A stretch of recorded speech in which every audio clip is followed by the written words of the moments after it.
Hi kids, it's Abby, and of course I have a story for you today. Now I want to share a book that my librarian read to me when I was a kid in school. It's called Where the Wild Things Are, and it is written and illustrated by Maurice Sendak. And Maurice Sendak actually won an award called the Caldecott Medal for having the very best pictures in this book. So I hope you enjoy all the imagination in Where the Wild Things Are.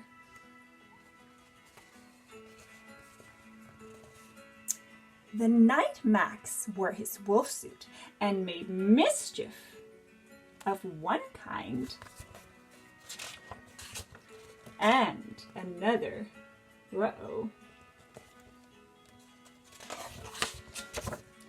His mother called him Wild Thing, and Max said, "I'll eat you up."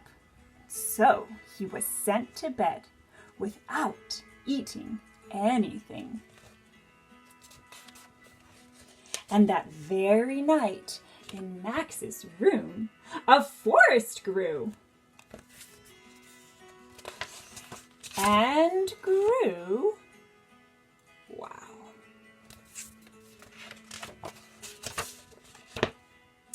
Until the ceiling hung with vines and the walls became the world all around.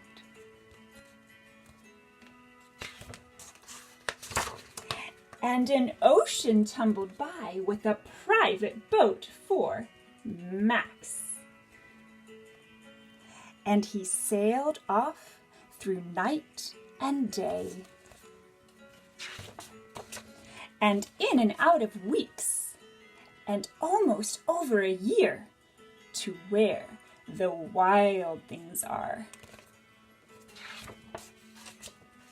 And when he came to the place where the wild things are, they roared their terrible roars, and gnashed their terrible teeth, and rolled their terrible eyes, and showed their terrible claws. Till Max said, "Be still," and he tamed them with the magic trick of staring into all of their yellow eyes without blinking once. And they were frightened, and they called him the most wild thing of all. And they made him the king of the wild things.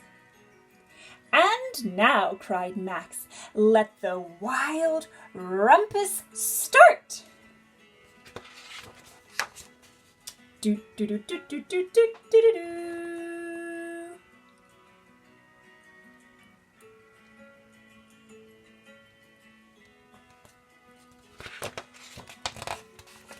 Do do do do do do do do do.